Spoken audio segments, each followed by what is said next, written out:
प्रधानमंत्री जी ने 26 दिसंबर को वीर बाल दिवस, जो छोटे साहबजादे थे जोरावर सिंह और फतेह सिंह जी के बलिदान को याद करते हुए और उनकी शहादत पूरे देश के लिए मोटिवेटिंग है, उस बात को मैं कहूँगा कि रेखांकित करते हुए कि जिससे हर किसी को प्रेरणा मिल सकती है, ऐसे उन दोनों साहबजादों का जो बलिदान दिवस है उसको वीर बाल दिवस जब घोषित किया तो यहाँ हमने कुछ साथियों ने जो है इस विषय पर दायित्व सौंपा था कि भाई नीचे जाकर इस विषय पर जो है आप सब लोगों को ये विषय पहुँचाएं, और उसी के ये विषय पहुँचने पर लोगों ने धन्यवाद के रूप में प्रधानमंत्री जी को चिट्ठियाँ लिखी हैं, पत्र लिखे हैं।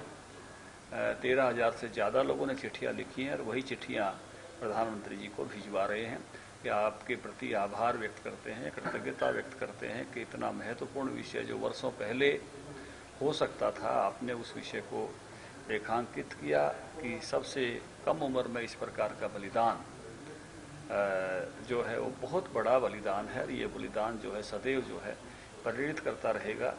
तो उस नाते से वो पूरे देश के बालकों की प्रेरणा बने और इस निमित्त जो है ये अनाउंस हुआ, और उसी के प्रति कृतज्ञता दिखाते हुए कि 13,000 से अधिक पत्र जो है हमारे कुछ साथियों ने लोगों से मिले हैं तो उससे इकट्ठे हुए हैं, जिनको हम प्रधानमंत्री जी को भिजवा रहे हैं। कैसे पहुंचाएंगे सर इनको पत्रों को? ये हर स्टेट से आ रही है, हरियाणा से?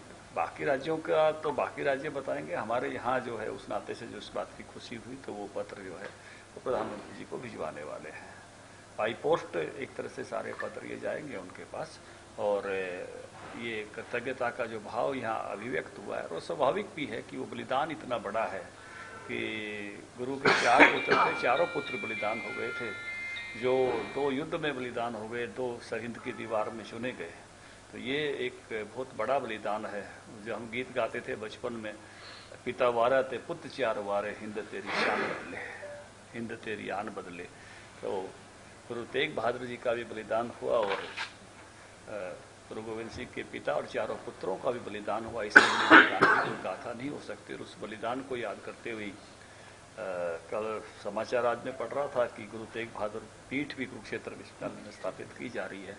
तो ये वक्त है ऐसे सब वीरों को याद करने का। आज़ादी का अमृत महोत्सव भी है, जो किसी भी समय किसी भी प्रकार की जो गुलामी थी देश की, उसके खिलाफ लड़े और जिन्होंने बलिदान दिए। ये मैं मानता हूँ कि एक आज़ादी का अमृत महोत्सव का साल इस मामले में बहुत ही महत्वपूर्ण साल है। ऐसी सब चीज़ें उस वर्ष में हो रही है तो निश्चित रूप से इन सब के प्रति ये बड़ा कृतज्ञता का भाव है, और उसी कृतज्ञता की इन पत्रों के माध्यम से अभिव्यक्ति है।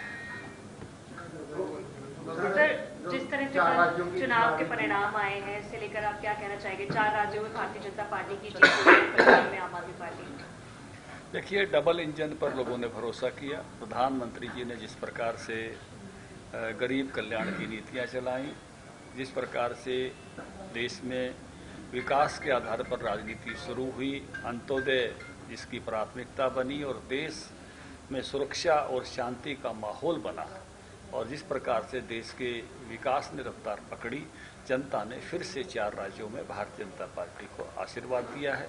और ऐतिहासिक आशीर्वाद। पर्वतीय राज्यों में भी सरकारें बदलती रही हैं, उत्तर प्रदेश में भी बहुत वर्षों बाद दोबारा सरकार आई है। तो ये अपने आप में पूर्वोत्तर जो हमारे लिए बहुत बड़ा विषय होता था, वहाँ मणिपुर में सरकार बनना और गोवा में भी फिर से सरकार बनना, तो अपने आप में ये जनता का बहुत बड़ा आशीर्वाद है। और हम सब, कल प्रधानमंत्री जी ने भी कृतज्ञता अभिव्यक्त की। सारी पार्टी इस मामले में बहुत जनता के प्रति जो है कृतज्ञ है। उन्होंने फिर से भारतीय जनता पार्टी की सरकारों पर विश्वास जताया है, हमारे नेतृत्व के प्रति उस प्रकार का विश्वास व्यक्त किया है कि किस प्रकार से वो जो अहिर्निशम सेवा वही की तरह से जैसे प्रधानमंत्री जुटते हैं देश के लिए, उस पर जो है जनता ने मोहर लगाई है। पंजाब में तो मैं ये कहूँगा कि दोनों पार्टियां जो पंजाब के शासन में पहले रहती थी, दोनों ही ऐसे रास्तों पर चली जिनको आप सुसाइडल प्रयास कह सकते हैं। जो अकाली दल का आधार रहता था वो भारतीय जनता पार्टी के साथ उस सारी राजनीति के विरोध में रहता था जो कांग्रेस पार्टी या उसके नेता लोग करते थे, और वो उन्हीं के साथ आकर खड़े हो गए किसान आंदोलन की उस धारा में, भारतीय जनता पार्टी को छोड़कर। तो एक तरह से नंबर 2 पर तो वो वहीं आ गए थे, और जो नंबर 1 इस सारे आंदोलन में थे उनको कांग्रेस ने बड़े कूचे, बड़े बेआबरू होकर तेरे कूचे से निकले हम, इस स्थिति में उनको पहुंचाया। बाद में जो आए उनका झगड़ा ही खत्म नहीं हुआ, तो 2 पार्टियां सेल्फ आउट हो गई। तो फिर जो खड़ा था तीसरे नंबर पर उसको शासन मिल गया। मैं इसको कोई उपलब्धि नहीं मानता। मान लो कोई चैनल 1 नंबर पर है और किसी कारण से वो नीचे आता है, तो दूसरे नंबर पर जो चैनल डट कर खड़ा है वो अपने आप 1 नंबर पे आ जाता है। तो ये उसमें गिरने की वो ज्यादा वो है, बनने की ज्यादा वो विषय मैं नहीं देखता हूँ।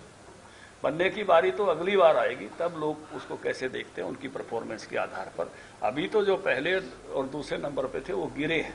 हम तो थे ही शुरुआत में, क्योंकि पहले भी हम छोटे पार्टनर होते थे और एक नई शुरुआत हमारी थी, तो इसलिए हमारी आकलन का मैं कहूँगा कि ये वक्त नहीं है, लेकिन अब आगे हमारे आकलन का भी वक्त होगा कि हम किस तेजी के साथ पंजाब में बढ़ते हैं। ऐसे मैं अभी नहीं कहूँगा कि इस समय जो गिवन सिचुएशन में अवेलेबल बैठ था उस रास्ते पर हम आगे। सर, किसान नेताओं की बहुत बुरी हार हुई है, सभी किसान नेता हार गए, इसको कैसे देखते हैं? देखिए, मुझे लगता है कि ये जनता को भी आकलन करने का वक्त है, और उन्होंने ठीक जिस प्रकार से जिसकी ये बात तो हम पहले भी बता रहे थे, कुछ में से काफ़ी लोगों ने अपने बाजू चुनाव में आजमाए हुए थे और जमानतें जब्त कराई हुई थी।